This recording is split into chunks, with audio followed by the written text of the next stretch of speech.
termasuk maksiat-maksiatnya perut, ya, maksiat-maksiatnya perut. Aklu riba, adapun memakan riba. Bismillahirrahmanirrahim. Bismillahirrahmanirrahim. Faslun ay hada faslun. Wa min ma'asil batni. Wa min ma'asil batni, dan itu termasuk maksiat-maksiatnya perut, ya, maksiat-maksiatnya perut. Aklu riba, adapun memakan riba, ya, jadi makan riba itu termasuk, ya, satu di antara banyak maksiat-maksiatnya perut. Ya, makan riba hukumnya haram. Ya, bahkan di sini dikatakan wa huwa minal kabair bil ijma'i. Ya, jadi riba itu termasuk dari dosa-dosa besar, bukan dosa kecil. Ya, makan riba itu termasuk dosa-dosa besar bil ijma'i, sesuai dengan kesepakatan ulama. Ya, makan riba. Ya, jadi harus tahu mana riba. Ya, kadang-kadang kita nggak tahu juga. Ya, masyarakat banyak yang nggak tahu. Ya, ternyata itu ada ribanya. Ya. Jadi praktek renten itu termasuk riba. Ya. Jadi minjam duit, ya, lalu dikembalikannya ada lebihnya, itu namanya riba. Ya, misalnya nuker duit. Ya, kalau mau lebaran biasa di pinggir-pinggir jalan tuh ada tukar duit. Ya, kita butuh recehan 100.000. Ya, kemudian, ya, nah itu ada yang jual duit tuh, ya, dia ngasihnya nggak 100.000.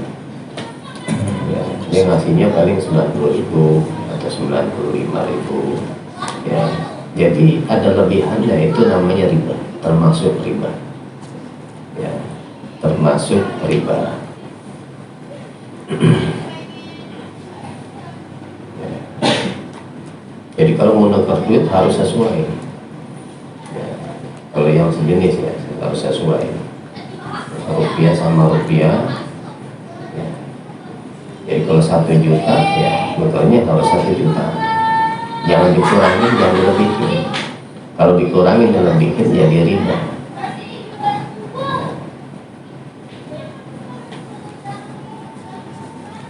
Kalau mau halal ya itu, ya lebihnya itu jasa, ya lebihnya jasa. Jadi prakteknya tukar dulu yang sesama, ya 1 juta tukar 1 juta, ya sudah selesai jasanya, mestinya begitu.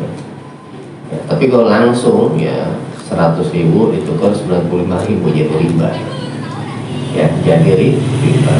Atau ibu-ibu misalnya dia punya gelang patah, berat gelangnya 10 gram patah, ya, kemudian langsung ditukar dengan emas yang utuh, ya, cuman timbangannya beda, ya, timbangannya beda. Dia punya 10 gram patah ditukar 5 gram utuh, itu riba, ya, itu pun riba. Ya, kalau emas ya harus sesuai, ya, kalau 5 gram dari harus sesuai. Atau misalnya emas yang 24 karat emas, ya, dia punya emas 24 karat, ya, ditukar emas yang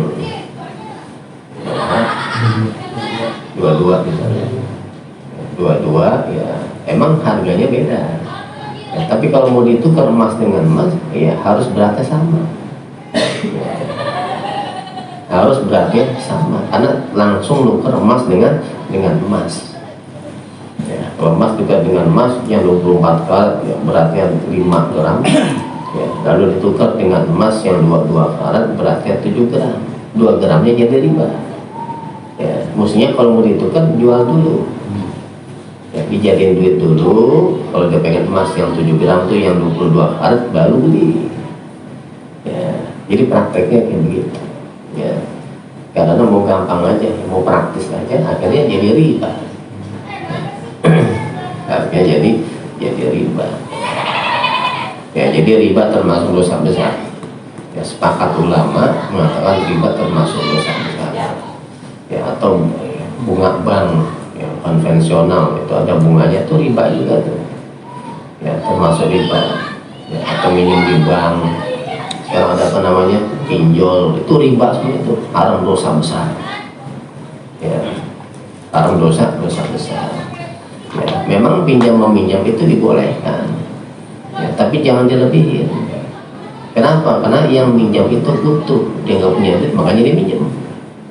Ya, dibolehkan dalam Islam dalam rangka tolong menolong. Yang minjemin jangan dibuat bisnis. Kalau buat bisnis begitu jadi haram. Kalau minjem pinjamin aja, ya, terulangin ada jatuh tempo. Ya, kalau dia nggak yakin bisa ngembaliin, ya itu namanya ada rohan nanti, ya, gadai, ada yang digadaikan buat jaminan. Ya, kalau dia nggak bisa mengembalikan, ya, maka nanti yang digadaikan ini kalau jatuh tempo dijual dengan kesepakatan. Ya, yang langsung jual juga dengan kesepakatan. Ya, si A pinjam sama B, duit misalnya 10 juta, ya yang baik mau minjemin, ya cuma daripada terpikiran gitu yang harus kembaliin, ya mesti ada jaminan. Ya, jaminannya apa? Ya misalnya motor yang harga 20 juta misalnya, ya jaminan motor, ya jaminannya motor, udah jaminannya motor, ya nanti bisa, ya yang mungkin BPKB-nya dipegang, ya, atau mungkin motornya pun diserahkan, ya motor siapa yang megang, ya itu bisa yang ngutangin, ya bisa yang ngutang, ya bisa yang punya, ya atau yang dia yang piutangin bisa juga, yang megang boleh salah satunya, ya jadi tergantung sepakatan. Ya cuman yang ngutangin nggak boleh mengambil manfaat dari barang gadai. Ya misalnya dia gadain motor, kita kasih duit 5 juta misalnya, motornya harga 10 juta. Ya motor ke rumah saya nih yang ngutangin tuh, ya kita nggak boleh pakai. Ya cuman segala perawatan biayanya dari yang utang, gitu, bensinnya, terus olinya misalnya ada yang rusak kayak itu dari yang utang, gitu ya, bukan yang ngutangin, ya bukan yang ngutangin. Jadi nggak boleh, ya mengambil manfaat dari barang gadai orang yang ngutangin tuh nggak boleh punya hak. Ya, terus masuk riba juga itu. Ya misalnya orang kampung minjem duit sama kita, ya, 10 juta, jaminan apa? Jaminan sawah. Ya sawah jaminannya, ya udah sawahnya saya garap aja dah, nggak boleh, hukumnya haram. Ya. Karena utang piutang itu dalam rangka kalau menolong, dia nggak punya duit makanya dia minjem, ya makanya dia minjem, ya jaminannya sawah. Ya, kalau kita pakai dia tuh sawah samanya nyekek, ya tadi bayar gimana? Ya mestinya sawah dia garap lagi tuh untuk buat bayar utang ke kita, mestinya begitu. Ya kalau kita yang pakai juga, yang ngambil manfaat, jadi haram, jadi riba. Ya makanya Imam Abu Hanifah, ya ketika dia berteduh dari hujan, ya ada 2 rumah, yang satu apa namanya tuh,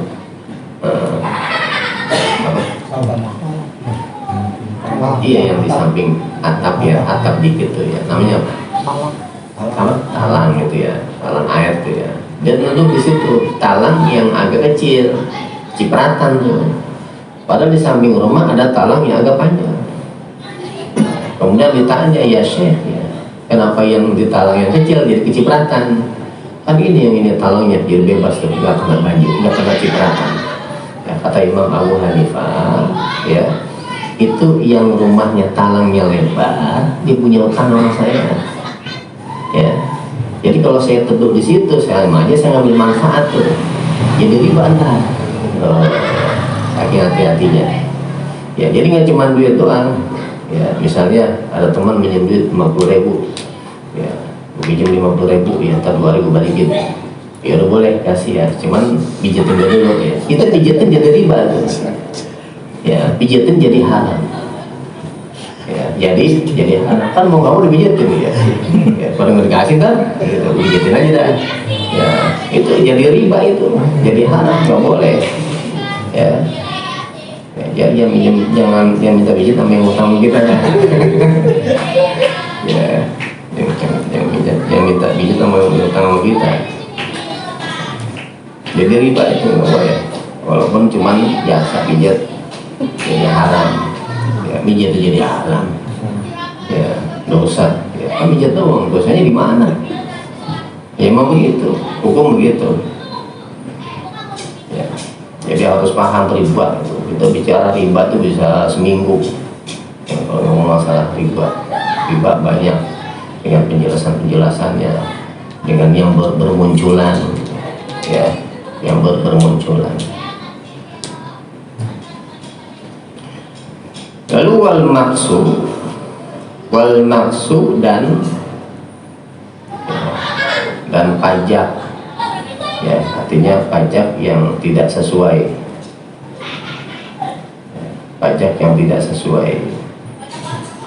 yang kebanyakan dilakukan oleh pegawai-pegawai yang zalim, ya.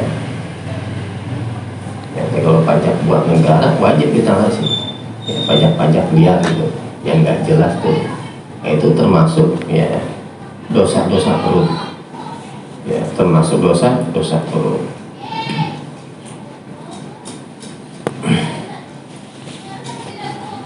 Ya, kecuali pajak negara memang wajib kita berpajak, karena kumpul wakon minal iman. Ya, karena kalau umpama nggak ada yang bayar pajak, ya negara ambruk. Ya bisa ambruk negara kalau nggak ada yang bayar pajak. Ya, orang semuanya dari pajak. Ya biayanya dari pajak. Bisa buat keamanan, ya kan dari pajak. Ya kalau di Indonesia nggak ada yang bayar pajak, ya nggak bisa beli ya pesawat tempur, nggak bisa beli tank, ya dari pajak. Ya, pajak wajib, ya, kecuali pajak-pajak yang nggak jelas, ya itu haram. Lalu wal ghasbu dan gasap, ya itu termasuk yang haram, gasap. Ya, gasap itu ya, memanfaatkan ya, milik orang lain tanpa seizin, namanya gasap. Yang kecil misalnya ya ada sendal gitu ya sendal ya kita main pakai aja tuh, ya nggak pakai bilang, itu namanya gasap, ya namanya gasap. Jadi kalau kita mau pakai sendal, bilang sama yang punya, ya bilang, ya walaupun sendalnya kotor gitu ya. Kayak kemarin sawal saya pakai sendal, ya orangnya di Jakarta, ya saya telepon, saya pakai sendal nih, ya oh ya nggak apa-apa riba, ya udah, ya nggak WA dong, tinggal telepon doang ya.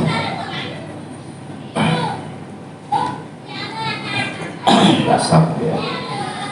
Lalu wasariqatu dan sariqah, ya, mencuri ya, jadi mengambil harta orang lain ya secara diam-diam, namanya mencuri. Ya, jadi mencuri termasuk haram, ya, ambil harta orang lain.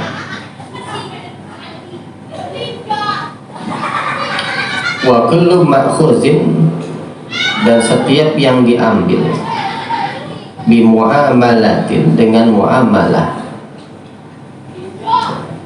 setiap yang diambil ya dengan muamalah itu bisa jual beli, namanya muamalah, ya cocok tanam, namanya muamalah. Haramah syara'u, yang telah mengharamkannya oleh syara', ya yang telah mengharamkannya oleh syara', itu pun diharamkan. Ya, misalnya menghindari zakat, ya menghindari zakat. Jadi kan zakat itu misalnya zakat binatang ternak misalnya.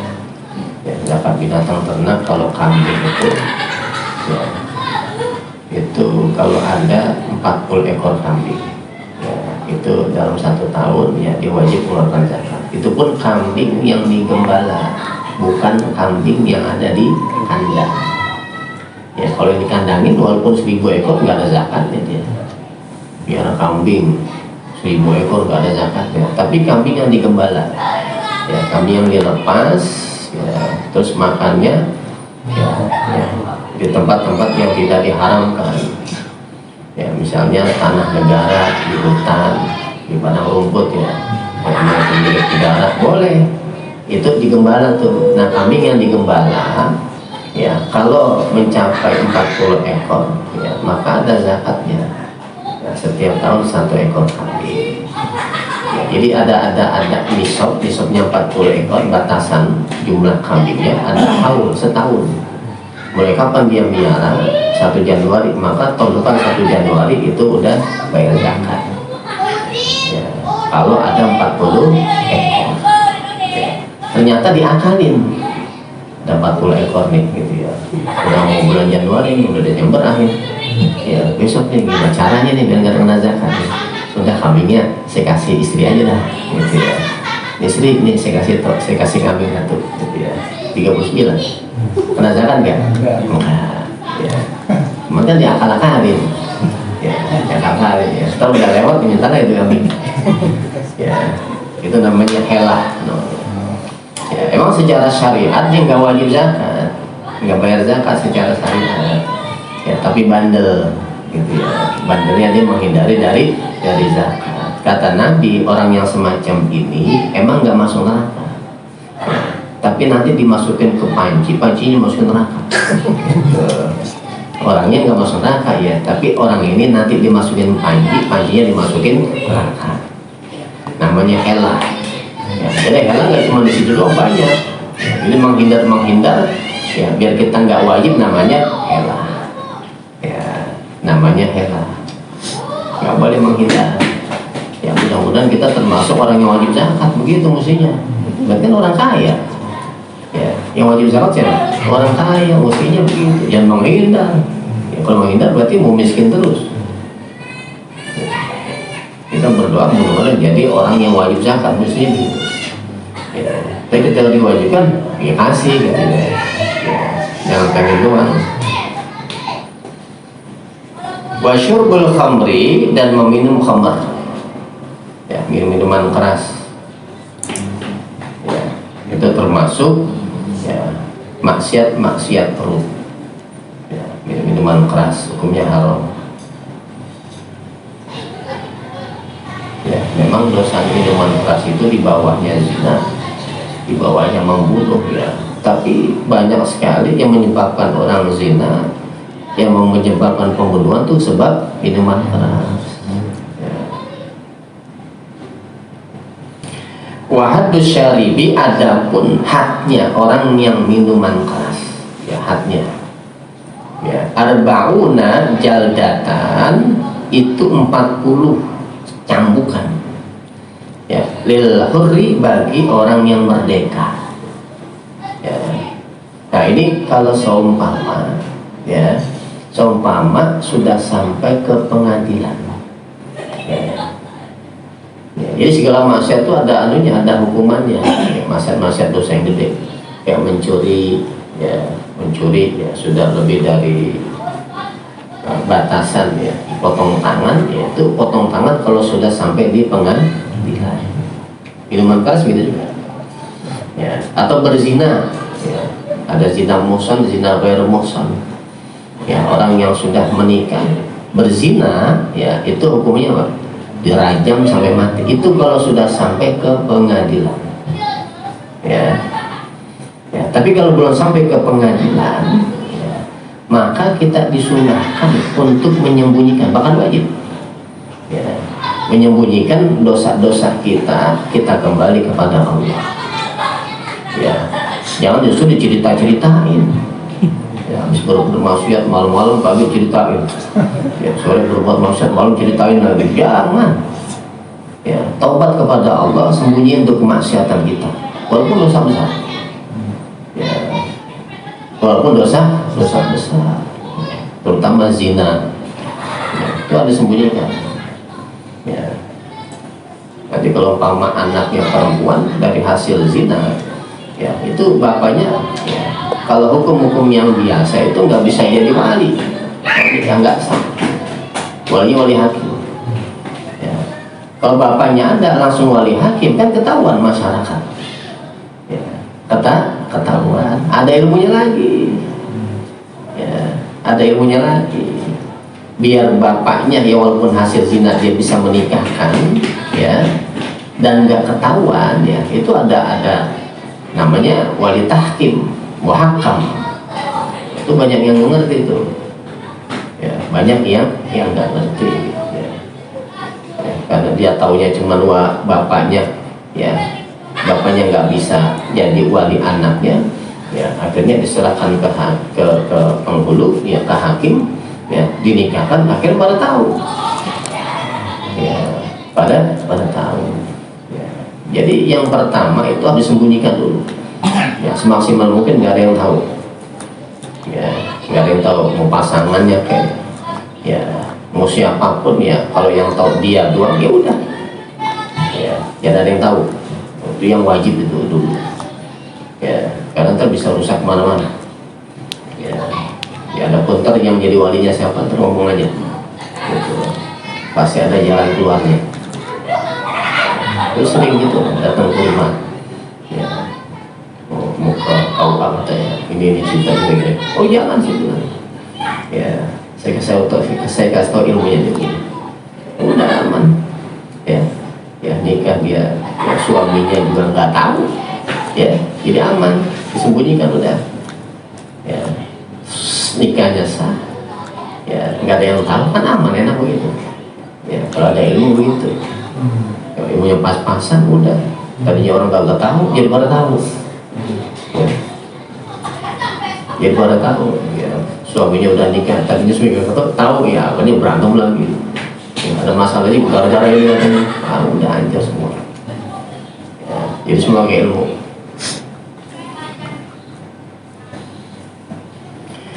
Wanisfuha, adapun separohnya jaldah lirraqiki, ya, bagi budak, ya, bagi orang yang merdeka.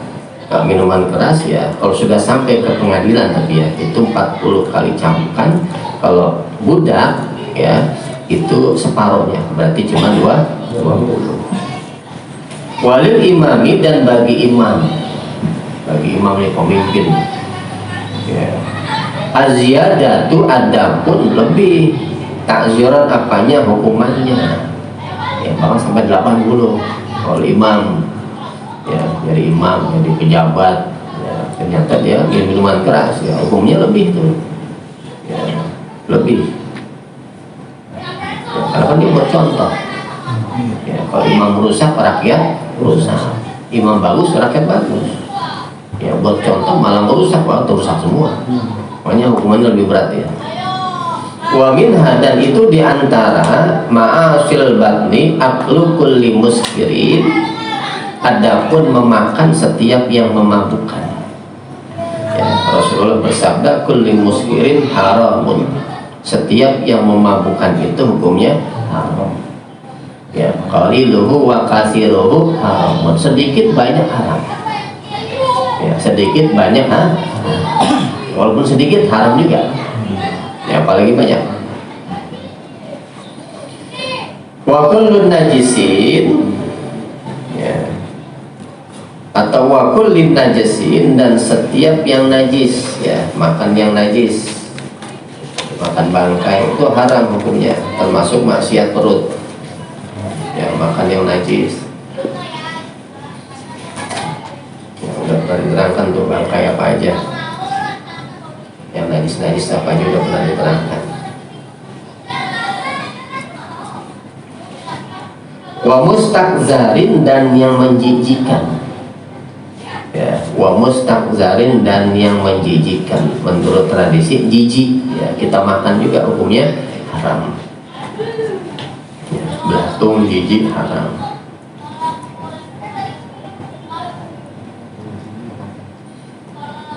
Ya, tapi kalau belatung yang ada di jambu, yang ada di pete, belatung itu, ya, kalau makannya bareng nggak apa-apa, ya, makannya bareng, ya, katanya sih lebih enak katanya begitu.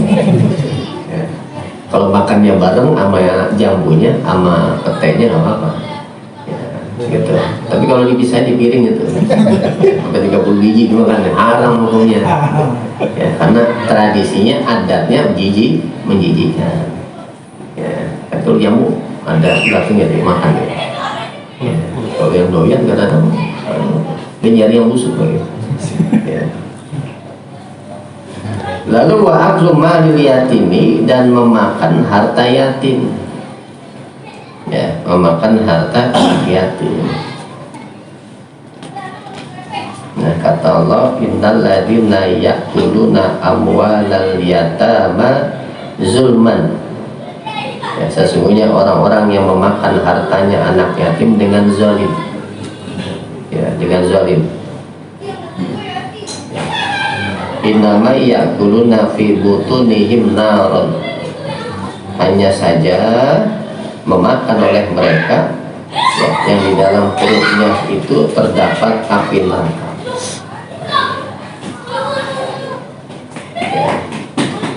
Saya selawuna sa'iro, dan akan masuk oleh mereka ke neraka sa'ir. Ya, berarti makan harta anak yatim termasuk dosa besar. Ya, jadi buat bedain dosa kecil sama dosa besar. Kalau dosa besar itu dosa yang ada ancamannya.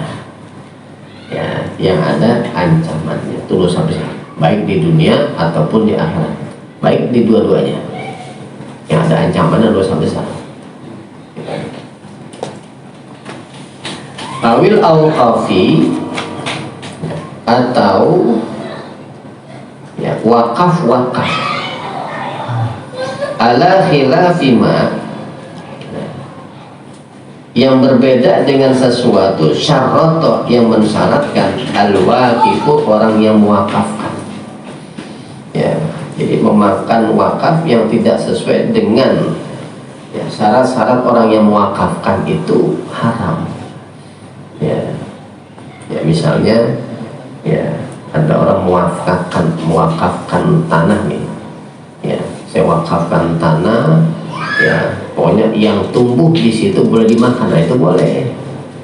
Ya, boleh. Tapi kalau dia mewakafkan misalnya buat masjid ya, atau buat apa mewakafkan ya, maka setiap yang tumbuh di situ nggak boleh diambil manfaatnya. Ya, tidak boleh diambil manfaatnya.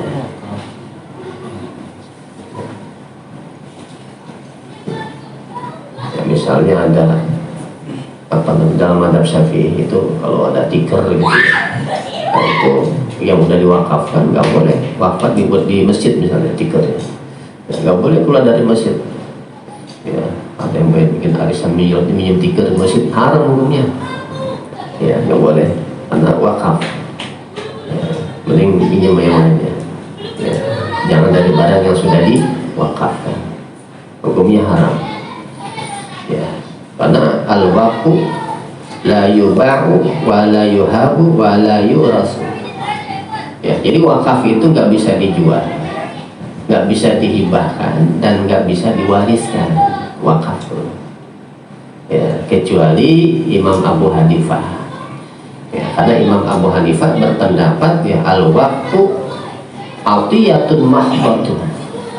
Ya, jadi wakaf itu pemberian biasa, kata Imam Abu Hanifah. Ya, kata Imam Abu Hanifah. Jadi wakaf bisa dibatalkan oleh Imam Abu Hanifah karena beliau berpendapat al-waqfu atau al-waqfatu ya atiyatun mahdhatun. Jadi wakaf itu pemberian biasa. Ya, menurut Imam Abu Hanifah. Ya. Kalau kita dalam madhab Syafi'i, ya kalau ada tikar misalnya gitu ya, ada barang-barang yang sudah diwakafkan, ya nggak boleh dijual. Ya, nggak boleh dijual. Ya. Tapi kan kalau umpama nggak dijual, ya kan di dalam mesin juga mengganggu, nggak dipakai kagak. Ya, mesti kalau dijual kan bisa dimanfaatkan lagi. Ya, ya udah intiqalul madhab, pindah madhab Abu Hanifah. Kalau Imam Abu Hanifah boleh jual. Ya, bahkan boleh nggak cuma buat manfaat masjid, ya, buat yang madrasah, musola gitu boleh. Ya Imam Abu Hanifah.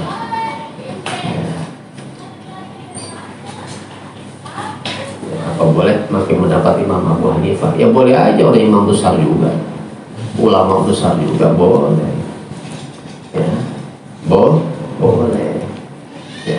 Kalau nggak boleh apa gunanya ada apa namanya perbedaan pendapat? Apa gunanya? Ya.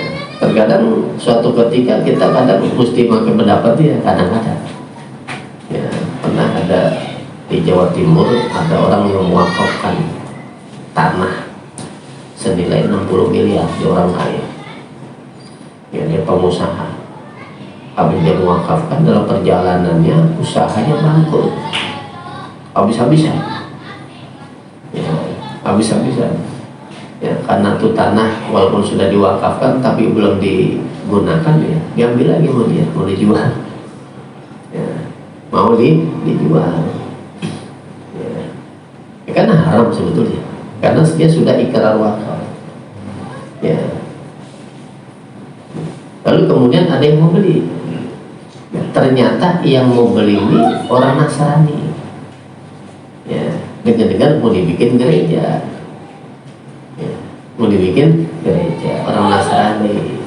Ya. Nah kalau sudah begitu apa tetap pakai mazhab Syafi'i? Ayo. Ya. Kalau begitu apa tetap kita pakai mazhab Syafi'i? Ya. Kalau pakai mazhab Syafi'i tetap dia jual. Ya, tetap dia jual. Kalau sudah seperti itu intiqadul madhab, kita pindah madhab. Imam Abu Hanifah ya, yang membolehkan wakaf itu dijual. Lalu kita beli nih. Ya, jadi ada pengusaha Islam mau beli juga. Ya, cuman dalam mazhab Syafi'i nggak bisa dijual. Dalam mazhab Syafi'i nggak bisa dijual karena itu wakaf. Ya, tapi untuk menyelamatkan jangan sampai tanah wakaf diambil sama orang Nasrani dibikin gereja, mesti dibeli. Kalau nggak pindah mazhab nggak bisa. Ya, dalam keadaan begitu ya terpaksa nggak pindah mazhab. Ya, terpaksa pindah mazhab. Ya, apa boleh? Ya boleh. Kenapa nggak boleh? Kalau nggak boleh apa gunanya mazhab? Ya, Imam Syafi'i batal wudu. Ya, sentuhan kulit perempuan ya. Laki-laki ajnabiyah. Ya, kalau lagi tawaf bagaimana? Ya, bisa wudu mulu. Ya. Bersama nggak bisa menghindar dari perempuan di samping kita, kesenggol batal lagi. Kalau pakai mazhab Syafi'i, ini fanatik mazhab Syafi'i, bagaimana? Ya, bisa batal mulu dia, wudu lagi sono. Ya. Orang-orang udah rapi tahalul masih wudu aja. Ya, nggak bisa. Ya, itu gunanya ada mazhab begitu. Kita mazhab Maliki atau ya Hanafi, ya nggak batal dia bisa selesai dia. Ya, selesai. Jadi jangan fanatik mazhab gitu. Ya, suatu waktu kita juga perlu ya intiqadul mazhab. Ya, perlu juga. Lalu wal ma'khudhu, dan sesuatu yang diambil biwajhil hayai, dengan jalan mempermalukan, itu pun haram. Ya. Itu pun haram. Jadi mengambil sesuatu dengan jalan mempermalukan orang, biar dia mau ngasih, dibuat malu gitu. Biar dia malu, biar dia ngasih ya, tapi dengan jalan ya buat dia malu. Ya, itu pun haram. Ya, misalnya ya, ada ustadz ya, jamaahnya diparanin ya, punya uang berapa di dompet? Ya, 1 juta ya, coba keluarin dia, kasih hadis ini kalau disedekahkan ini pahalanya sekian depan orang-orang banyak, mau nggak disedekahin? Dia pasti jawabnya mau ya. Kalau dia gak mau gitu kita sekapel dia. Ya, itu haram, itu nggak boleh. Makan uang itu pun haram, termasuk maksiat perut ya, termasuk maksiat perut. Itu sama aja merampas tapi dengan jalan halus.